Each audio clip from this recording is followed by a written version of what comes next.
Bonjour l'Olympique Lyonnais, bonjour le staff technique, bonjour le dirigeant, bonjour le président Jean-Michel Aulas, bonjour l'entraîneur Sylvio, bonjour le dirigeant Juninho et bonjour tous les joueurs et les supporters. Bon, on va commencer à faire le vidéo des conseillers techniques tactiques pour l'Olympique Lyonnais, surtout pour le match de Champions League contre Leipzig. Leipzig, c'est une équipe qui, dans le championnat allemand, a d'ambition et a fait des investissements et je le suis de très près. Et je vais faire le vidéo de conseiller technique tactique pour l'Olympique Lyonnais de ces matchs des Champions League. Je savais que cette année, l'Olympique Lyonnais, ça n'a pas marché bien, surtout parce que les staffs techniques ne n'écoutaient pas m'en parler, n'écoutaient pas les consignes et directives techniques qui moi je parle ici. C'est un peu la grosse tête. Ils ont été dans la sélection nationale brésilienne, Silvinho, et des fois, le mec n'a pas d'humilité, modestie. Il ne veut pas écouter les gens. Il pense, je suis dans la sélection brésilienne et je dois écouter personne, je suis le mec. Alors là, j'étais là, en train de faire déjà plusieurs années le travail de conseiller technique tactique dans le football français. Je connais beaucoup l'Olympique Lyonnais. Les équipes qui, de 2017 jusqu'à maintenant, 2019, j'ai suivi beaucoup l'Olympique Lyonnais et je sais les qualités et les défauts de l'Olympique Lyonnais. J'ai fait des vidéos pour le Paris Saint-Germain la saison 2017-2018. J'ai vu comment joue l'Olympique Lyonnais. Alors, il y a des problèmes avec l'Olympique Lyonnais parce que moi, j'ai dit, faire des entraînements en montagne très forts. J'ai vu qu'il n'avait pas d'entraînement très fort. Le staff technique ne voulait pas faire bosser le joueur. Alors, le joueur qui ne bosse pas, qui ne travaille beaucoup en France, ne joue pas très bien. Le joueur qui s'entraîne beaucoup, qui fait beaucoup d'efforts dans les entraînements, il arrive à jouer bien. L'équipe. Et le staff technique, il y avait des entraînements, des fois comme des retraités pour les joueurs de football professionnels, qu'il faut être athlète avant. Alors, je n'ai pas aimé du tout les entraînements de le staff technique. Je l'ai dit avant, il faut faire des entraînements de frappe dans le but avec les attaquants. Alors, le dernier match contre Nantes, les attaquants d'Olympique Lyonnais ont perdu beaucoup de buts. Ils ont frappé partout, ils ont perdu beaucoup de buts. Pourquoi? Ils n'avaient pas des entraînements de frappe dans le but. Les staffs techniques ne m'écoutaient pas. J'ai vu qu'ils avaient besoin de faire des entraînements de frappe dans le but pour les joueurs d'Olympique Lyonnais. J'ai vu qu'il y avait besoin de faire des frappes dans le but en dehors de la surface, Alors, je ne comprends pas, les staffs techniques ne m'écoutaient pas. Et j'ai parlé aussi au début du championnat français que Juninho doit être à côté de Silvinho. Parce que, dans la vérité, Juninho, c'était bon si lui allait être entraîneur de Lyon. Lui ne peut pas être entraîneur de Lyon. Alors, il a choisi Silvinho pour être l'entraîneur de l'Olympique Lyonnais. Mais Silvinho n'écoutait même pas Juninho. Il dit, je suis l'entraîneur, je place le joueur, je choisis et les 11 titulaires, je choisis le capitaine, je fais ça, j'ai fait ça, j'ai fait ça. Alors, il oublie le mot nous. C'est l'ensemble. C'est Silvinho, Alonye, de Juninho. C'est ça le problème. Silvinho, non, mais moi, je suis, non. Silvinho, c'est le début de carrière comme entraîneur dans un club. Il ne peut pas administrer, être manager d'un club. Et là, il fallait que Juninho était à côté de Silvinho. Et Juninho n'était pas à côté de Silvinho parce que Silvinho voulait être tout seul, l'entraîneur choisir ça, ça, ça. Alors là, c'est fini. C'est fini. Je demande, comme je demandais au début du championnat, que Juninho soit à côté de Silvinho. Et que Silvinho écoutait Juninho dans le choix des titulaires, par exemple. Par exemple, pour les 11 joueurs titulaires, Jean-Lucas joue très, très, très bien. 18 ans titulaire, il était avec 18 ans titulaire de Flamengo. Il était titulaire do Santos. Par exemple, il y a un joueur do Santos qui jouait avec Jean-Lucas. Il joue au Real Madrid. Il marque des buts. Il rentre dans les matchs. S'appelle Rodrigo. Le joueur brésilien Rodrigo qui joue au Real Madrid jouait dans la même équipe titulaire do Santos, dans l'état de São Paulo. Et Rodrigo joue au Real Madrid. Mais Jean-Lucas ne joue pas au Lyon. Ça, c'est la connerie de l'entraîneur Silvinho qui ne place pas Jean-Lucas dans l'équipe, alors que Jean-Lucas s'est joué dans le milieu de terrain et comme attaquant. Vient derrière comme attaquant, contre-attaquer, tout ça, Jean-Lucas sait faire. Mais Jean-Lucas ne peut pas jouer assis dans la touche, dans le banc de touche. Alors, Jean-Lucas a rentré dans un match, il a marqué un but contre Angers. Le dernier match, là, il a entré et il a fait aussi beaucoup des actions positives.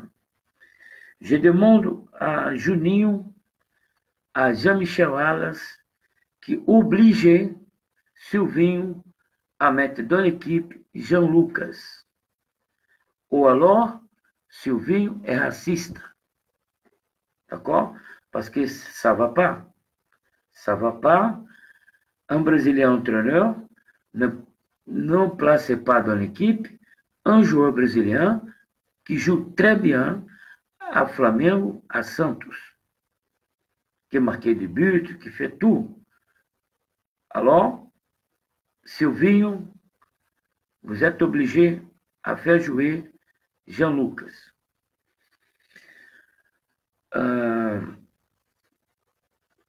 Rafael, c'est un joueur brésilien, c'est l'arrière droit. La saison dernière, Rafael jouait. Cette saison, Silvinho ne met pas Rafael pour jouer. Et Rafael, c'est brésilien, Silvinho, l'entraîneur, c'est brésilien. Je trouve ça bizarre que Rafael ne joue pas. Je trouve bizarre que Jean-Lucas ne joue pas. Alors que l'équipe ne joue pas bien. C'est les 11 joueurs de Lyon gagner tous les matchs. D'accord, Jean-Lucas n'a pas joué, Rafael n'a pas joué. Mais non, ça ne va pas à Lyon. Alors, il fallait laisser la place à Rafael arrière droit et Jean-Lucas le deuxième milieu de terrain. Vous allez voir qu'ils sont de bons joueurs qui peuvent faire beaucoup de choses pour l'Olympique Lyonnais. Alors, Silvinho dans le choix des 11 titulaires, il est mauvais. J'ai dit ça le vidéo antérieur. J'ai dit, mais ça ne va pas. Il parle anglais, il parle espagnol, il parle italien, il parle portugais brésilien. C'est un Brésilien, mais il est un peu perdu dans l'essence, dans le fait qu'être brésilien. Parce que il n'a pas fait jouer Rafael brésilien et Jean-Lucas brésilien. Si c'était un entraîneur français, les deux joueurs étaient déjà dans l'équipe. Alors, Marcelo, c'est bien, défenseur central. Anderson joue pas très mal, joue mal, tu vois. Il faut que l'Olympique Lyonnais vende dans la trêve hivernale, vende Anderson, parce que lui joue pas très bien. Défenseur central, mauvais. Alors, j'ai demandé à Lyon aussi d'engager un attaquant brésilien. Et maintenant, vous allez voir, il y a beaucoup de problèmes avec Dembélé et Depay. Alors, s'il y avait un joueur brésilien comme attaquant, Roger Guedes, Rony ou Everton Cebolinha, 1, 2, 3, déjà Lyon allait avoir un bon attaquant et allait pas rester dans cette place-là qui est en ce moment. L'autre chose, demi-défensif, j'ai demandé Cueja, Lyon, engagé, Thiago Mendes, d'accord, mais il doit être physique, il doit être costaud dans le physique, protéger la défense, couvrir le latéral, tu vois, lui, il est obligé à être bon joueur, défensif. Alors que je ne vois pas très bien Thiago Mendes comme demi-défensif. Je n'ai pas aimé, pas très bien, Thiago Mendes demi-défensif. Et autre chose, Toussard, il est mauvais. Il regarde l'adversaire jouer, il ne récupère pas le ballon, tu vois. Toussard, il y a des buts de Neymar, par exemple, il a regardé le ballon, tu vois. Couvrir l'arrière gauche, le dernier match, l'arrière gauche, venu, et en fait la connerie, il marquait un but contre son camp. J'ai demandé des entraînements, c'était brésilien lui, hein. J'ai demandé des entraînements spécifiques, techniques pour les défenseurs. Les défenseurs de l'Olympique Lyonnais ont besoin de faire des entraînements spécifiques, techniques, anticipation dans les ballons, sortir le ballon de pied de l'adversaire. Tout ça, il y a besoin que le défenseur de l'Olympique Lyonnais fait. Il n'a pas fait, il y a un défenseur qui a mis le but contre son camp. Donc, voilà, il y a des problèmes à l'Olympique Lyonnais et c'est l'entraîneur. Alors, on va avoir deux matchs. Un match contre Leipzig, qui c'est dur, c'est là-bas, chez Leipzig, et un match contre Saint-Étienne, qui va ser un derby. Alors, de ces deux matchs, je demande à l'entraîneur Silvinho mettre deux demi-défensifs. Parce que si on a des matchs nuls, ça va. Si on perd, alors là, ça va être la catastrophe. Silvinho, l'entraîneur, va partir. Donc, j'ai besoin d'assurer l'assurance du résultat maintenant. Maintenant, on va chercher le résultat, assurer le résultat. Et pour ça, il faut deux demi-défensifs. Et avec la tâche défensive, protection à la défense, tout ça. On va jouer deux matchs à l'extérieur, dans le terrain adversaire, à Leipzig et à Saint-Étienne. Alors, on va avoir besoin de deux demi-défensifs très forts, d'accord? Et après, contre-attaquer l'adversaire vite. Donc, la protection à la défense et contre-attaquer l'adversaire vite. On récupère le ballon ici, on contre-attaque vite, direction vers le but de Leipzig. OK? On récupère le ballon ici, on contre-attaque vite, direction vers le but de Saint-Étienne, c'est le match après Leipzig. Alors, ça va être très important contre-attaquer vite dans le match contre Leipzig parce qu'ils vont jouer chez eux, dans la maison à Leipzig, en Allemagne. On a besoin de contre-attaquer, qu'on y sort impulsionné par les supporters, ils vont sortir derrière, ils vont attaquer le but de l'Olympique lyonnais. En ce moment, on récupère le ballon et on contre-attaque vite, direction le but, et on marque des buts contre Leipzig. D'accord? Alors, contre-attaquer vite. Dans les 2 matchs prochains, on va jouer dans le terrain adversaire.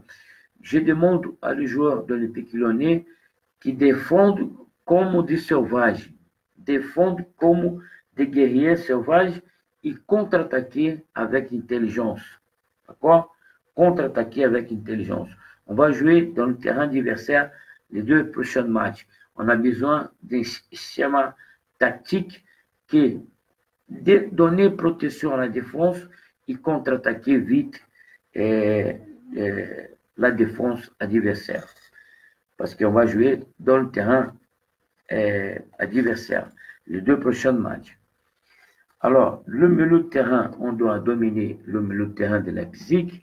Laissez pas le milieu de terrain de Leipzig jouer, récupérer le ballon. C'est très important. Ne pas laisser le milieu de terrain de Leipzig jouer. D'accord? Je demande 2 demi-défensifs, un par la droite, un par la gauche. On ferme le bouclier là devant la défense. Leipzig ne rentre pas.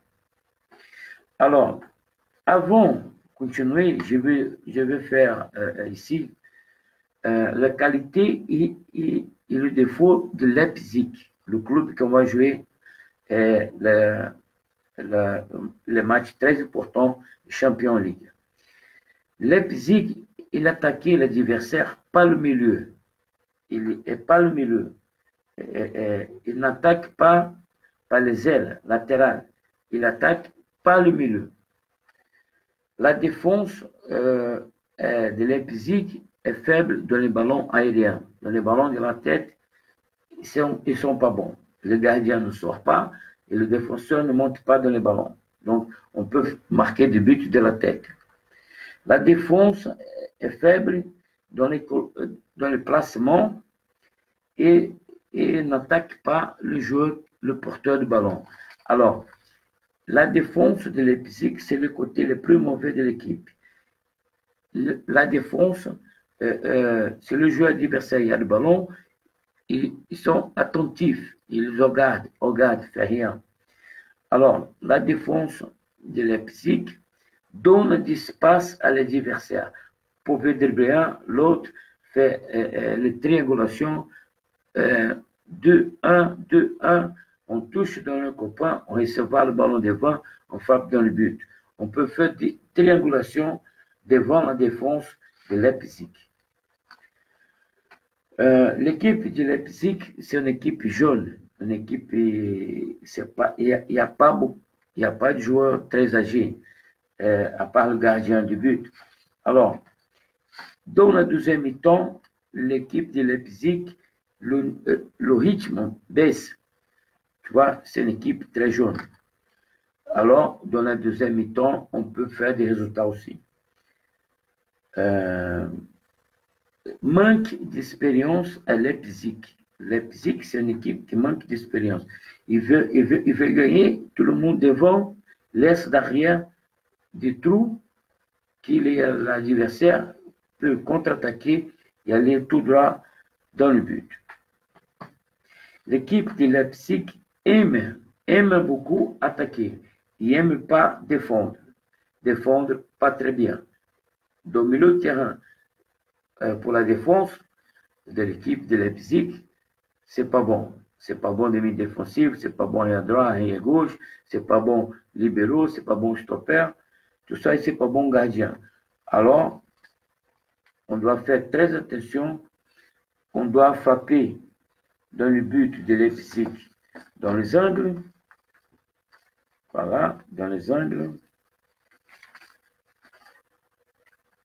Dans les angles en haut, dans les coups fonds, en bas, en bas, les côtés ici, en bas, les angles du but qu'on doit frapper dans le but de Leipzig. D'accord? C'est où il y a là, tu vois, où il y a ça. Les ballons ici, les ballons ici, les ballons ici, les ballons ici. Penalty, on doit frapper 1 mètre de poteau et très fort. Au fond, on doit chercher les angles supérieurs. D'accord? Voilà. Si on rentre par la droite, on frappe dans la gauche. Hein? Si on rentre par la gauche, on frappe dans le but à la droite. Vous avez compris. On doit dominer le milieu de terrain, j'ai déjà dit. Laissez pas Leipzig jouer. Attaquer les porteurs de ballon, récupérer le ballon. Comment récupérer le ballon? Comment on doit récupérer le ballon? Je vais vous démontrer. Un joueur sur le porteur de ballon, attaquer le porteur de ballon, l'autre dans la couverture. Alors, 12 joueurs de l'Olympique Lyonnais attaquer le joueur qui a le ballon, de Leipzig. Comme ça, pour récupérer le ballon, touche entre joueurs de l'Olympique Lyonnais, circuler le ballon, une triangulation, et alors, on va faire des résultats à Leipzig. Les attaquants Dembélé et Depay doivent aider dans le marquage, récupérer le ballon ici dans la défense de Leipzig et marquer le but, comme vous avez fait à Brest. Vous récupérez le ballon et marquez le but. On doit continuer comme ça. Les attaquants de l'Olympique Lyonnais doivent faire les marquages dans le défenseur adversaire pour récupérer le ballon et marquer le but.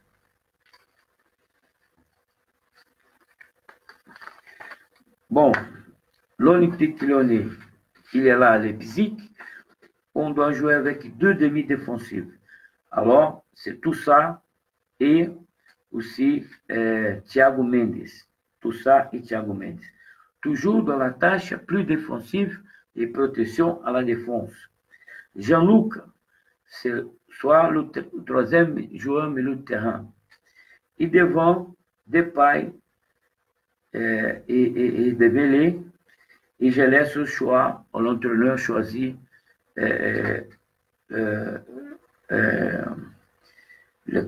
l'autre joueur qui peut être Ferrier ou Cornet. D'accord? Les deux, vous allez choisir le choix, c'est de l'entraîneur. Alors, important, dominer le milieu de terrain, récupérer le ballon. Important, protection à la défense. Si on n'arrive pas à gagner, au moins les matchs nuls, on doit ramener à Lyon. D'accord? Parce qu'on va jouer contre Leipzig aussi à Lyon. Donc, on gagne le premier match et le match à Lyon, on fait un résultat aussi. Et alors, on est tranquille dans le championnat, dans les champions Ligue. Dans le championnat Ligue. Dans le championnat, on va jouer contre Saint-Etienne le prochain match du championnat. Et 7 matchs contre Leipzig, c'est des préparations aussi pour match contre Saint-Etienne. D'accord? Attention, les staffs techniques, attention, l'entraîneur, attention, Silvinho, attention, Juninho, attention, Jean-Michel Aulas. D'accord? On doit faire un résultat contre Leipzig. C'est possible et on doit avoir la volonté, la union collective de l'effectif, un pour tous, tous pour un. On attaque le ballon, on récupère le ballon et on joue avec intelligence, avec habileté et qualité technique. D'accord? On récupère le ballon et on joue et on marque des buts, marque des buts, marque des buts. Lyon 6-0. Lyon 6-0. Toujours ambition, pensée positive. Lyon devant l'Olympique Lyonnais, devant la victoire, la victoire, la victoire. But, but, but. Jeu collectif et union collective, d'accord? Solidarité, fraternité entre les joueurs. Un aider l'autre. Un pour tous, tous pour un. La victoire, Olympique Lyonnais.